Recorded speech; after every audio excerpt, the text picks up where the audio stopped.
La educación, algo tan importante, algo que hace que nuestro mundo sea civilizado. ¿Tendrá un impacto en la inteligencia artificial o lo tiene ya? La pregunta que podemos hacernos: ¿el mejor profesor o el alumno que copia en los exámenes? Si algo ha hecho la inteligencia artificial en la educación es dividir opiniones. Yo creo que estamos de acuerdo en que está divididas. Para algunos es la mejor herramienta que ha llegado a las aulas: personalización del aprendizaje, automatización de las tareas aburridas, análisis de los datos para mejorar la enseñanza, personalización. Para otros, el fin del mundo académico. Plagios, chatbots que corrigen exámenes, alumnos que hacen los deberes con más trampas que un juego de cartas trucado.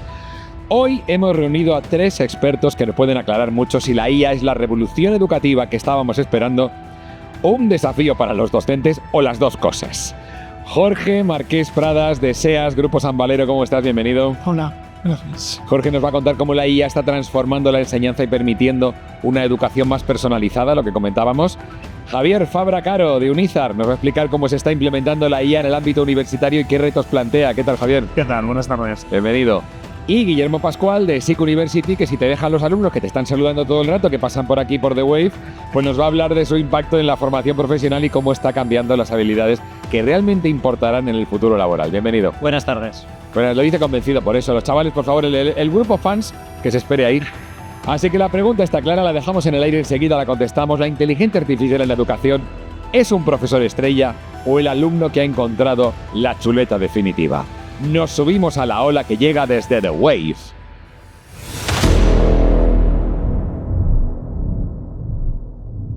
Jorge, Grupo San Valero, siempre hemos estado hablando del aprendizaje al ritmo del estudiante, ¿no? Pero ¿la IA realmente lo permite? ¿Estamos viendo el final de eso de, venga, aquí todo el mundo igual? ¿O todavía nos queda para romper algunas barreras en la enseñanza personalizada? Bueno, como todos los cambios disruptivos, es algo que ha llegado para quedarse, hay que acostumbrarse a trabajar con ello y iremos viendo con el tiempo cómo poder manejarlos en todas estas lides, aunque yo pienso que sí, que el aprendizaje al ritmo del alumno, que siempre ha sido importante, se va a empezar a dar, pero evidentemente hay mucho camino por recorrer para poder saber utilizar las herramientas y otras cosas de las que iremos hablando. O sea, ¿la IA puede ayudar a un profesor a darle, de alguna manera, la máxima personalización a cada alumno? Y al alumno, a ambos. Eso es importante también, ¿eh? Muy a tener en cuenta. Javier, incorporar la inteligencia artificial a la universidad, a ver, está muy bien en los discursos, suena muy bien y tal, pero en la práctica seguro que no es tan fácil. A ver, ¿cuáles son los retos más grandes que estáis encontrando en la implementación y qué ventajas reales estáis viendo ya en la educación superior? Pues mira, el principal problema que yo creo que nos estamos encontrando, sobre todo, es que la fuente para todo este proceso son los datos. Los datos en la universidad tenemos muchísimos, pero tenemos también de un montón de fuentes que son distintas y de un montón de procedencias, de configuraciones, formatos diferentes. Entonces, el primer reto al que nos enfrentamos es cómo homogeneizar toda esta información para poder analizarla. Porque tanto los sistemas tradicionales de análisis, ¿no?, pues predictivos, que nos permitan sacar cualquier tipo de información valiosa, ¿no?, como los que ahora estamos tratando de implementar con la generativa, ¿no?, pues ayudarnos para agilizar procesos y demás, al final eso se basa en la calidad de lo que tenemos por debajo. Y calidad hay mucha, pero muy dispersa. Entonces, el gran reto ahora mismo que tenemos es cómo juntar todo eso en lo que llamamos los cubos de datos para poder procesarlo.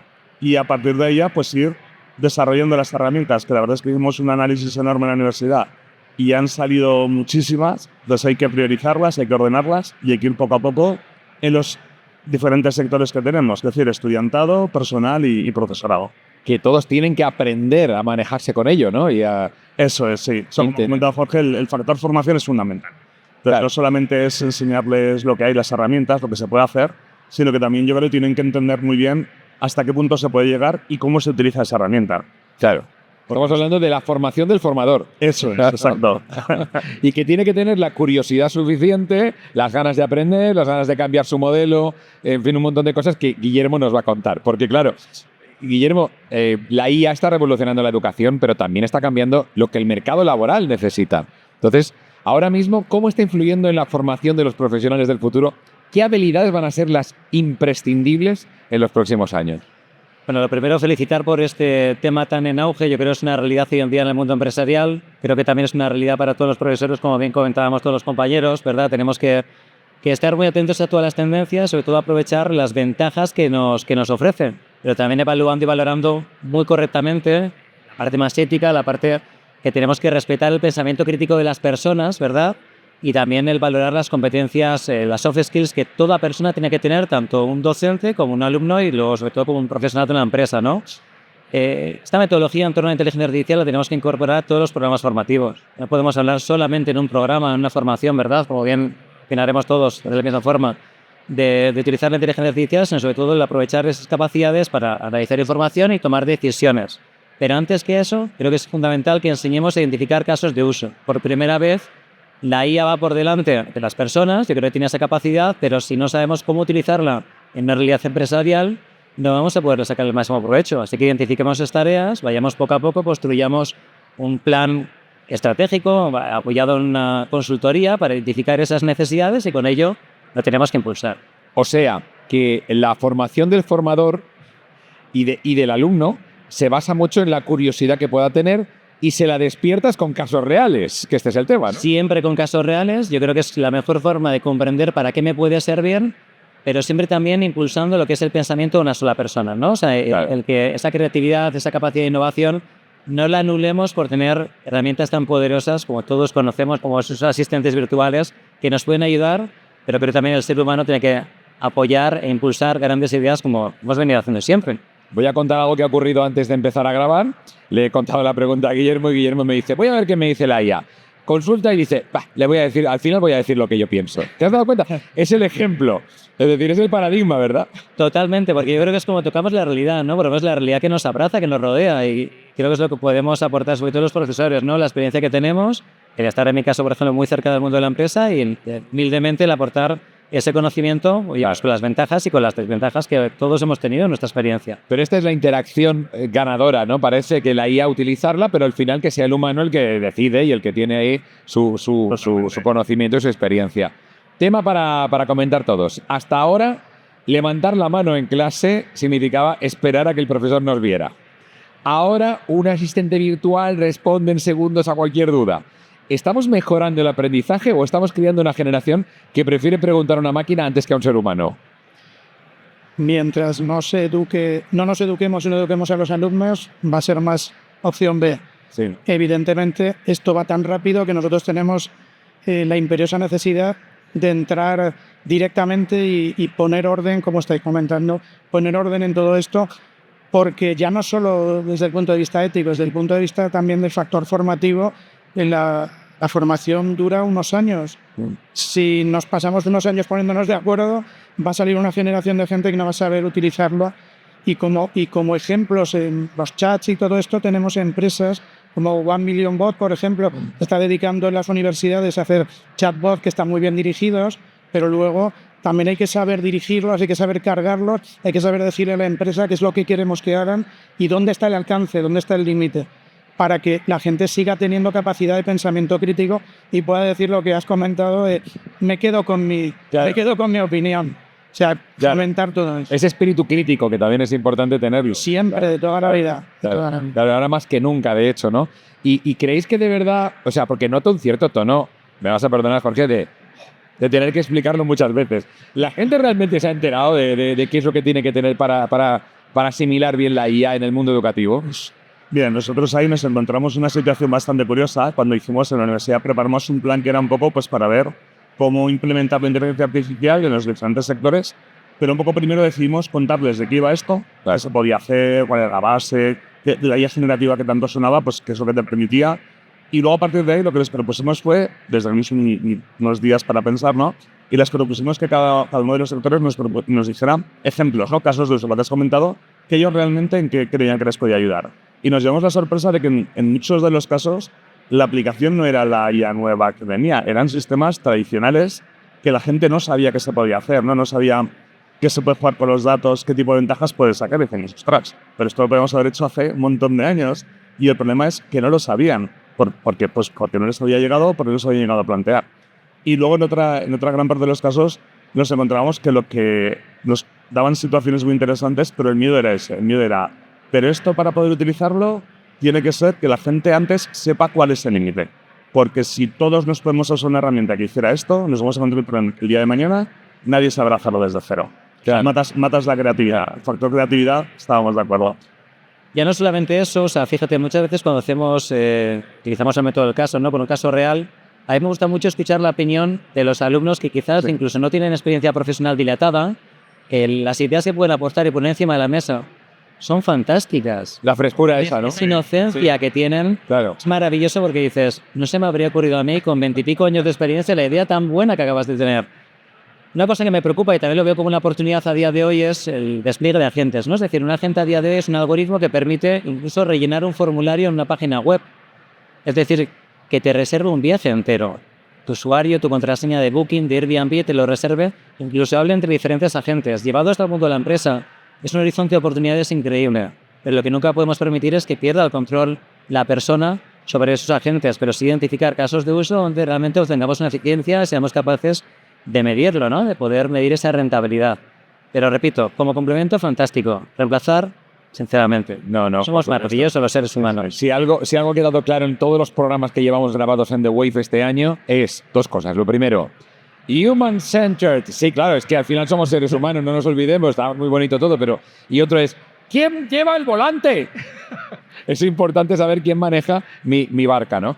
Entonces, bueno, no nos engañemos porque luego hay profesores que ven la IA como un buen amigo y otros que la ven como un futuro, vamos, como un peligro para... ¿Cuáles son los miedos más comunes habéis detectado entre el profesorado y qué se puede hacer para que la IA sea más para ellos un aliado y no una amenaza? Ok.